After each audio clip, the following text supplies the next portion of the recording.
Hey, hello, this is Professor Game, where we interview successful practitioners of games, gamification, and game thinking who bring us the best of their experiences to get ideas, insights, and inspiration to help us in the process of getting students to learn what we teach.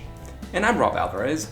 I work at IE Business School Publishing, where we create interactive and engaging learning materials. And today we have a special guest. We have Candis Best. Candis, are you prepared to engage? I sure am. Can't wait. Let's do this. So to give you a quick intro on who Candis is, she is the founder and CEO of Learningateway. Her career in higher education began as an adjunct professor.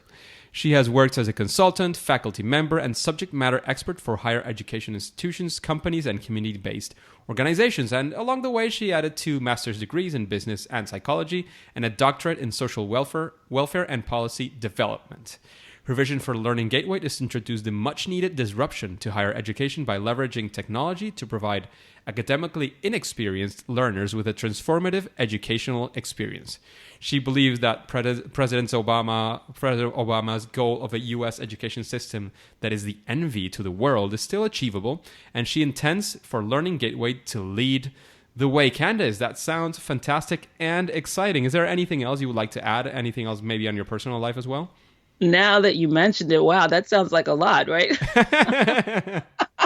Now, when you say it that way, no, that would just kind of, it continues to be my passion. It continues to be what I think is achievable and what drives me both in my company. And I am still actually a faculty member. I don't teach undergrads anymore. I supervise doctoral students, but I still try to merge both. And so I'm kind of excited that I can still fit all of my different interests in life towards that same goal of giving more people access to what I think is wonderful about higher ed. That's fantastic, Candis, and related precisely to that that lifestyle that you're having right now and what you're doing right now. We would like to make you the first question that we always like to get a bit personal here, no, and ask you what does a regular day with Candis look like? Sure. So one of the things that's great about my life and my day is that everything I do is remote. The staff that I work with for my company were all distributed, and the teaching that I do as a faculty member is all remote. So I supervise doctoral students remotely. So that means I get to spend a lot of my day in my pajamas if I want to. I'm not saying that I'm in my pajamas right now, but but maybe. I'll leave that to your imagination. But I have a lot of flexibility. It leaves me time to read, to catch up on what's going on. It allows me to get out. Also, I want to say I'm an avid CrossFit person. I've been a little lax lately. I've got to get back to it, but I'm very big into trying to stay fit. And so I get to make my day very flexible, which I love. And I think that brings out creativity because I'm not tied into, oh, you've got to be someplace at 9:00. You've got to go into this meeting. This is truly the life that I always hoped that I would have. And it snuck up on me. And it's what makes it possible for me to pursue my dual missions, which is, education, still working with students who are trying to make a difference in their life through education and do the company. So the long and the short of it is my regular day just sort of starts in the morning. I look at what's happening on that day, a lot of time on the computer, and then kind of mixing in, going with the flow of whatever I have to address at a particular moment. Fantastic. Sounds pretty exciting that you designed your own lifestyle in that sense. So you can actually do not what you want necessarily every minute and at every point, but you actually design the way it comes up to you and what you're going to do and what you're not going to do. Designing my day and designing my life is a great way to put it. Most of the time I get to design it. Sometimes it's designed for me, but most of the time I'm fortunate I get to design my day. The OPAs, the other people's agenda. Exactly. It's also there. But Candis, now we would like to get into a probably a more difficult topic, so to speak. And it's of a time when you feel that you had some sort of failure, but we would like to call it as well your favorite failure. Why? Because it's something that probably led you into massive learning or something where you can look back and say, well, that was a super difficult time and I came out strengthened and that this is what I learned, especially when it relates to creating something related to education, to your classes, and even better if it's related to game design or gamification. Absolutely. I absolutely can. And it's directly related to the company. So as I mentioned, I started Learning Gateway because my goal was to improve access to college, but more specifically to improve college completion for underrepresented communities and in our country, in the U.S. So that's predominantly students of color, African American, Latino, first generation. And so had this great idea, was going to build this platform, do all these things. And our very first pilot of the first version of what we wanted to do with Learning Gateway, I actually had the opportunity to partner with a 2-year college in Texas. So they gave us all of their toughest students. They're like, oh, you have a good idea? Great. You think you can solve it? Here, take these students and move them forward.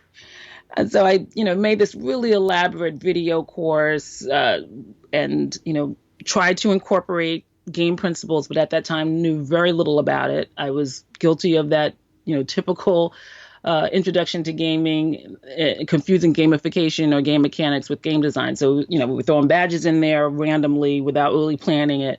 But we started out with 180 students, and I think we ended up with 2 that actually completed that first project. And I was devastated because I thought, of course. I thought we had gotten this figured out. But we learned a lot because what we did was, one, I decided, and here's where being a researcher is very helpful. I said, okay, the numbers don't look good. We're going to move from quantitative to qualitative. We're going to interview some of these students that fell out along the way and find out what happened. Like, why did they not finish? Because at that time, I was still focused on mechanics and sort of a cognitive intervention. Like, did we create the story interesting enough that you would want to continue? Obviously, you quit, so it must not have been good enough. And what we found from that was when we talked to them, they actually loved what we created, that it wasn't the content or the way it was presented that kept them from finishing. It was life getting in the way. Now, that was many, many years ago. But that was the beginning of me changing the focus of our company and how we wanted to approach helping this population. We realized that it was not a book or a video or any of those things. It had to do with building relationships. And so that is actually translated into, one, I also learned along the way that badges are not enough.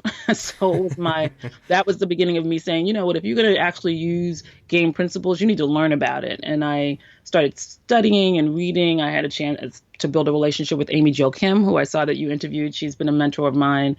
And so that's when I started learning about game design and being deliberate.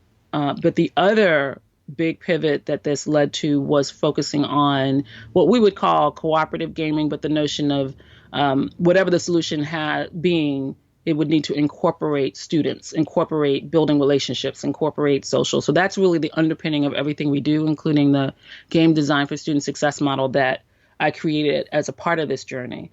So it was a failure because it was a disappointment. I found myself with the same outcomes that we continue to find ourselves with in higher ed, but it really was the beginning point of taking another look at what are we missing here?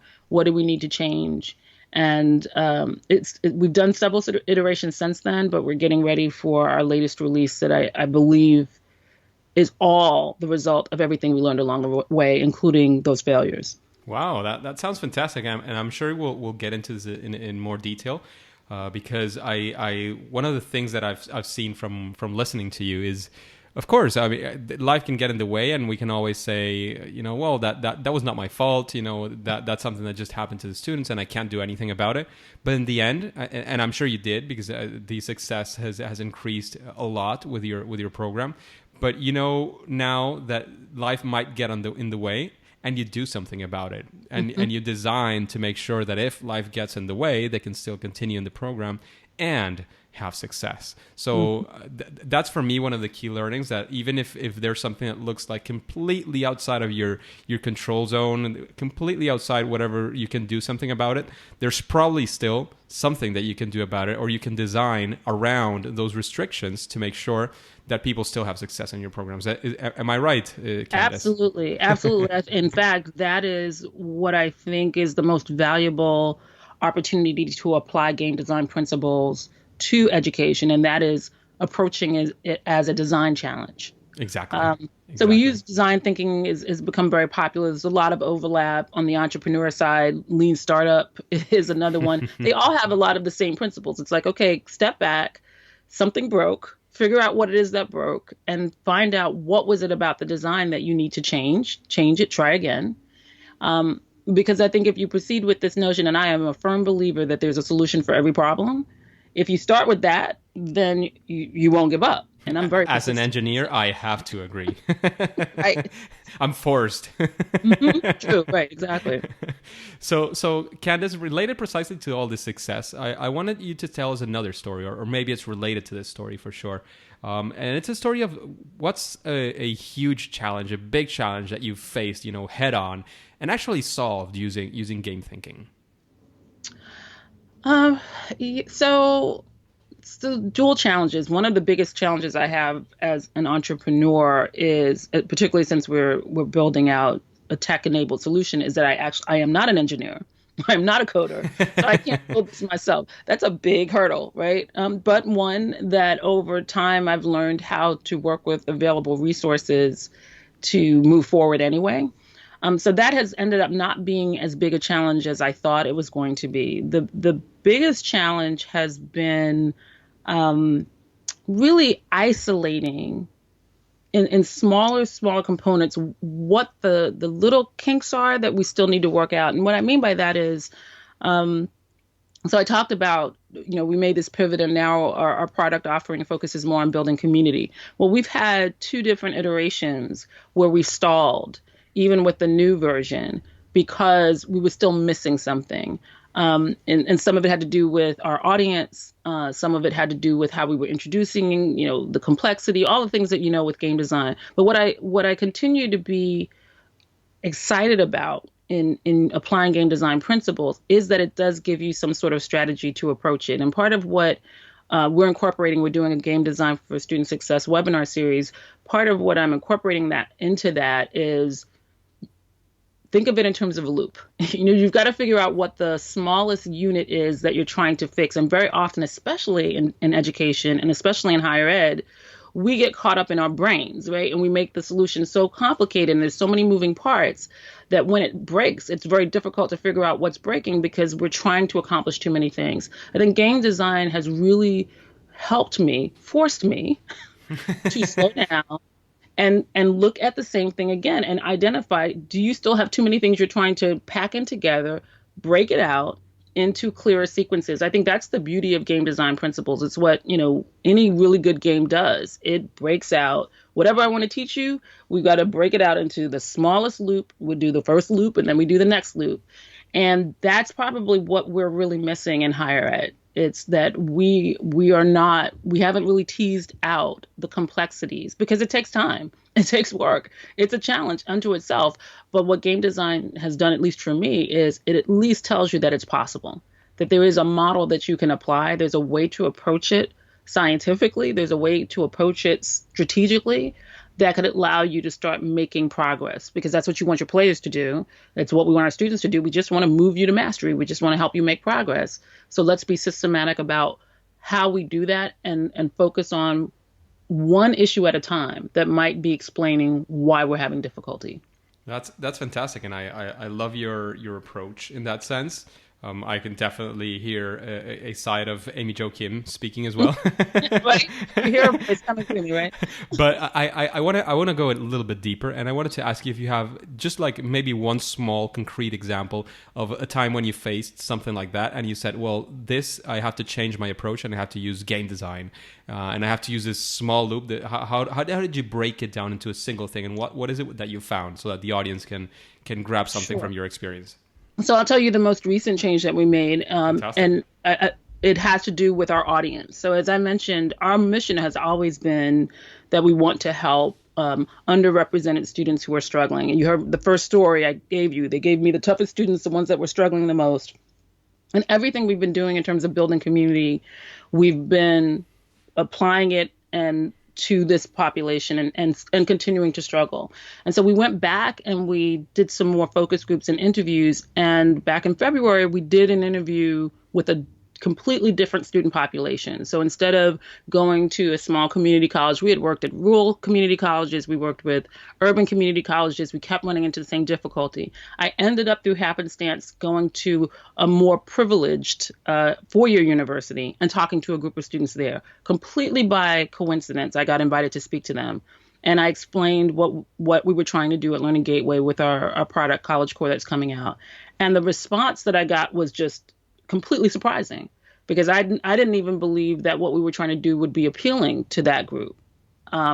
But when they heard it, they heard something different. They saw some different value that still allowed us to move our goal. They were very interested in the notion that they, as more privileged students, could be a part of helping students who weren't doing as well. But they were seeing it from the perspective of, oh, it will help me develop career skills. So it never occurred to me that we had to change our audience or change our approach, that we could still accomplish the same goal, but we had to try it from a different perspective.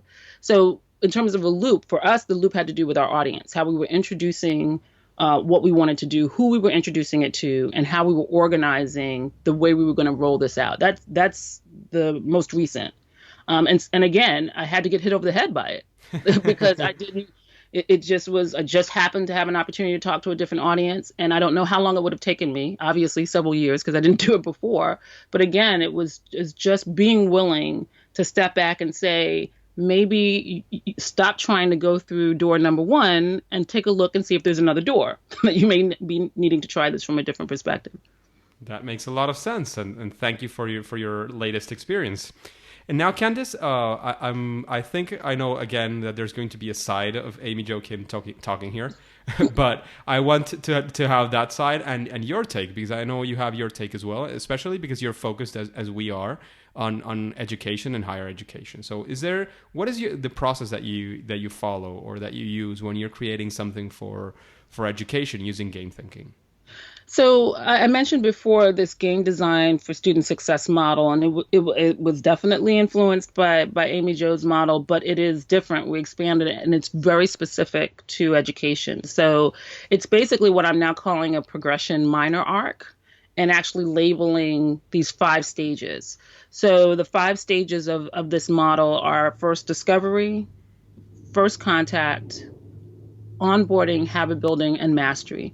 And the reason why I found that now using that as sort of an overarching structure has allowed me to have a conversation that is very specific about game design relative to education in general, but even more specifically higher ed, because it gets to what, through my experience, not just learning about game design, but my experience as an educator, I've been in higher ed for more than 20 years, zeroing in on the fact that the solution actually has to come from the students, that they actually have to be involved. So this notion that whatever you're trying to do, when you're trying to engage students, especially the students who are at greatest risk of not succeeding, you have to put yourself in the shoes, very much like a game designer would, of recognizing that when they're first introduced to it, they know nothing about it. Not only do they not know what they're supposed to do, they may not even care.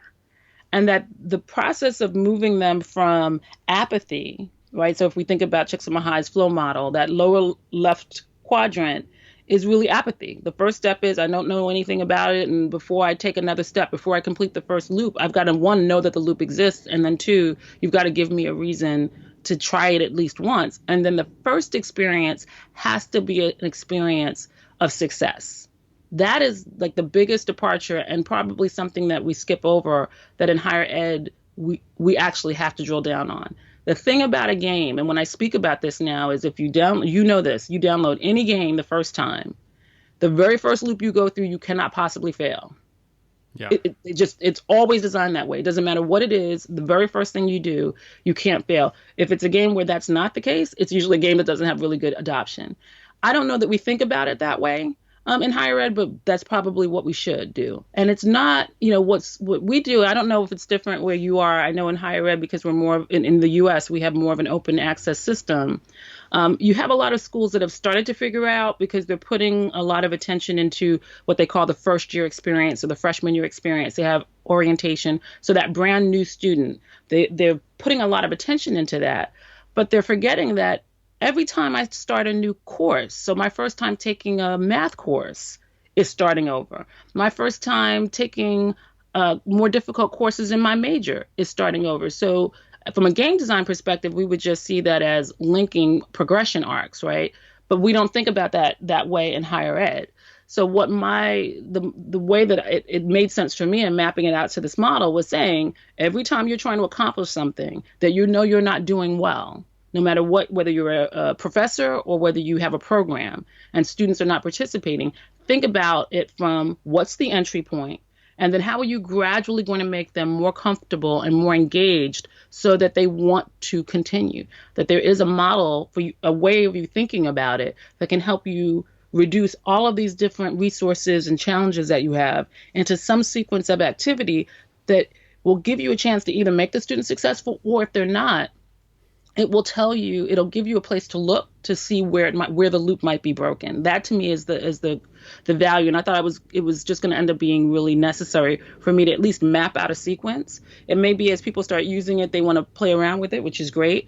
But most educators that aren't like you and aren't like me don't know anything about game design. So if you're going to introduce them to it, it wasn't enough to just say, here are some mechanics and here's what design means. I just found it helpful to say, and here's what an arc would look like. Start here and then try this out with whatever it is you're trying to accomplish and see how it works. That's very, very useful, Candis. So thank you very much for that.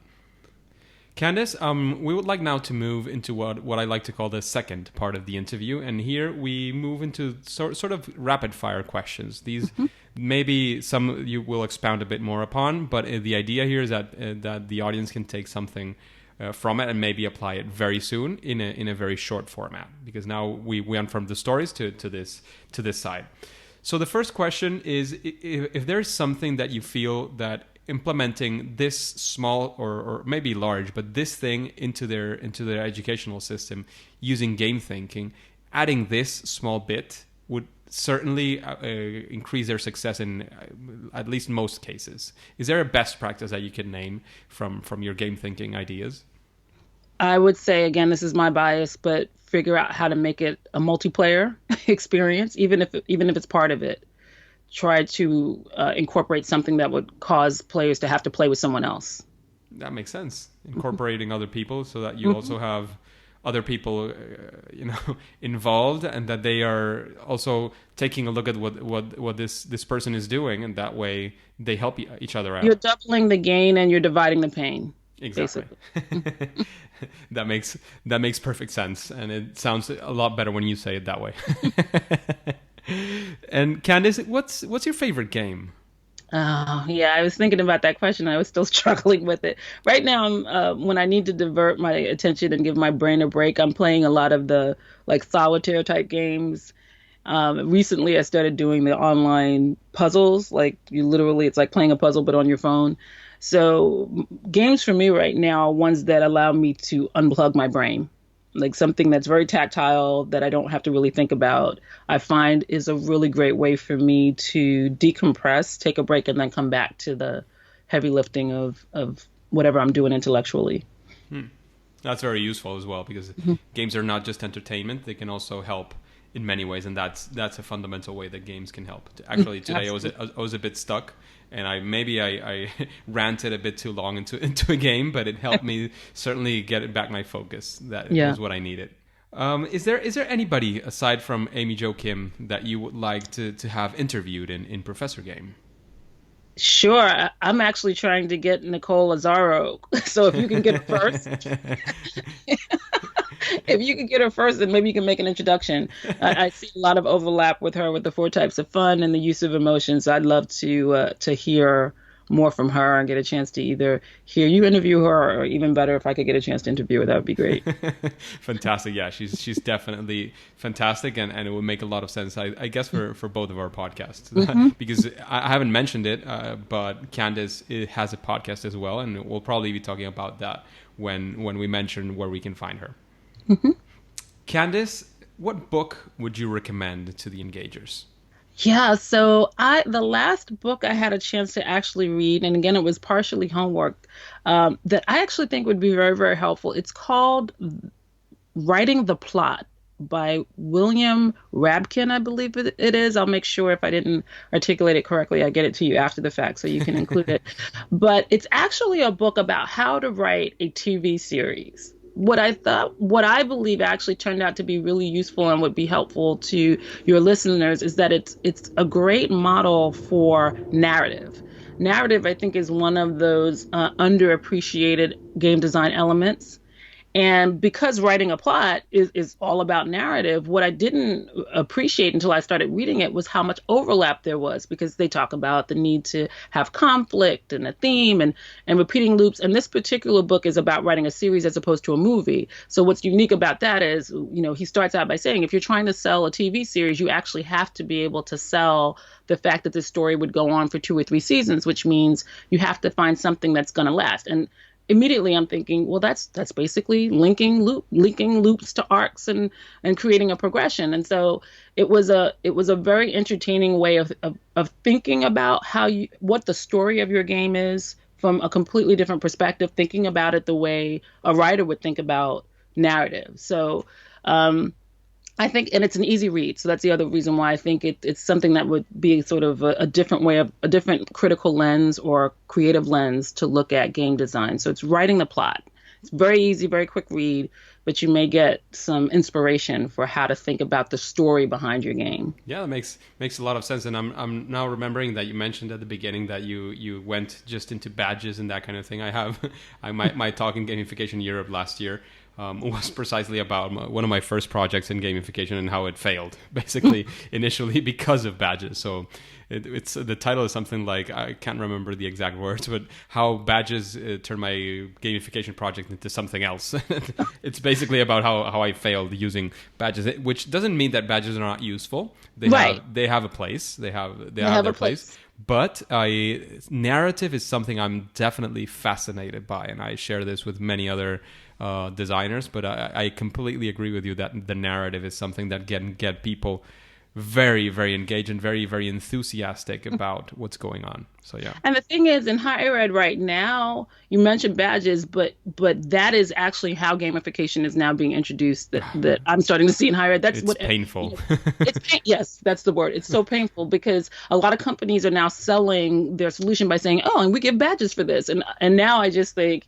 I just cringed, that is not going to work. Yeah, right? I've heard people mistalk about gamification and say, no, gamification is not the thing because, and it generally comes from people, especially who are game designers. Mm-hmm. And the thing is that I think we have more things in common with game designers and gamification than especially game designers realize, because saying that badges and leaderboards are gamification is like saying that a game is badges and leaderboards, basically. Right. It's the same kind of comparison. So I'm not getting into the deep waters of which is which, but I do think that there's fantastic things being done and a lot of success happening and beautiful things going on. And there's terrible things. I mean, I've been approached by many companies saying, no, we've been into this gamification thing for 10, 12, 15, 20 years, and this is what we do. And they show you, and it's basically a platform where you put questions and students are able to answer, and they get, instead of badges, they can get keys, for example. It's like, yeah, and you can see it in the leaderboard as well. It's like, well, yeah, but, I mean... And they're so excited, right? They're like, see, and you're thinking, this is actually not as novel as you think. But Exactly. So there's so much more, and it's painful to see, definitely, to see people saying, we do gamification because we have badges, leaderboards, and points. Okay, thank you. Next. Candis, what do you consider is your sweet spot, your superpower in gamification or game design? Oh, Rob, I'm still looking for it. I mean, having created your own framework is something that I have to say is a superpower. I mean, there's not too many people that have a serious framework. I don't have one for sure. I mean, I have an idea, I have a process, but I can't say I have a framework for sure. I mean, maybe in a few years I will. Oh, well, I think I'll let you now anoint me with that superpower. So there you go. You got it. So Candis, now we're going to move into something that is slightly gamified, because we're going to introduce, chance in here. Previously, I do check the questions to make sure they make sense, not only for the podcast, but for the guest as well. So whatever comes up, it'll hopefully make sense. Okay.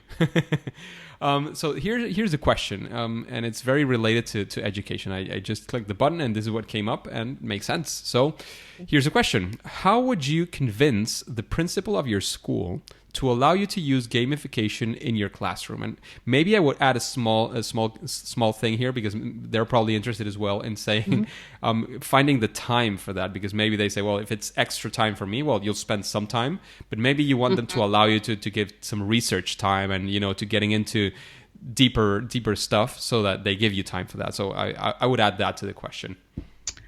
So actually, I will lead into the answer by giving you advice that's not gamified at all. It's small wins. You need to figure out how to deliver a small win using some aspect of it. So don't try to create something very elaborate that's going to require a lot of resources. Find a very small example that, if nothing else, generates enthusiasm from your students. And then use that as a seed to say, okay, this didn't cost anything. We tried this out. I'm a big fan of it's better to ask for forgiveness than permission. Try something small that's not going to break anything, that's not going to get you fired, but that's going to give you a small win to give an indication that, yeah, we're on the right track. And then ask for permission to do the next iteration of it. So start trying to build something. So the example I would get, again, in college, we have a lot more flexibility because within our classes, we can do whatever we want. But I experimented with something that was somewhat game-like when I was still teaching undergrad. I turned my syllabus into an assignment menu. And so for all of the course objectives and the content, instead of doing the traditional write this paper, do this thing, give one presentation, I created bodies of work, different examples of different ways that they could prove they understood a particular concept that had points associated with it. There were more points available than it took to get an A. That saved me from can I do extra credit? It's all there for you. And they were building it, but they got some choice. They got to pick what they wanted to do. I built in some things that didn't allow them to skip things. You had to have a minimum that you did for each topic. But that autonomy, the flexibility, it was all game-like. But the point was, it was an experiment. It was something that I could do within my own control. It didn't violate our curriculum or anything. And then based on that success, I could then make that recommendation to peers. I could then go to, the chair and say, hey, we should try something like this, as a department-wide strategy. So that's just one example. But there's always a way to do some element of game design that doesn't require a huge investment. That is also a learning point for you to figure out what works and what doesn't work. And you find some aspect of it that works, then use that as your calling card to start the conversation with your principal. That makes a lot of sense. And the example, I think, is point on. So thanks a lot for that, Candis. Thank you. And so now we're arriving to the end of the interview. Regretfully, I can talk about this for hours or days, but I would like to ask from you a last final piece of advice that you would give to anybody trying to do some game thinking and gamification design especially into their classroom or their educational experience. If you can give them any advice, I always try to gear it especially towards the people who have never done anything before. Mm-hmm. Then how can we connect with you? And of course, anything else that you'd like to add? Sure. So the first thing I would say is there's never been a better time to experiment with game design. There are so many resources out there. There's so many ways to do it. So the starting point is, if you're at all interested, I say jump in. You can find resources online. There are YouTube videos. I would also invite you can check out our Game Design for Student Success webinar series. And the easiest way to get access to that is to head over to our podcast page, geniuscafe.info, because there's a button you can click to sign up for the series. And even though we're halfway through it, you'll be able to get access to all of the previous links. And what I've tried to do with that series is actually make it more digestible, more approachable for how do you think about game design. So I would say, and that's just one source. There are, MOOCs, open access courses that you can sign up for. So there's lots of ways to learn it in a way that's not intimidating. And the most important thing to keep in mind is that when we talk about game design, we're not saying that you have to be a designer and build an app. It doesn't have to be something technical. It doesn't even have to be online. Gaming is about just having a structure and making something fun.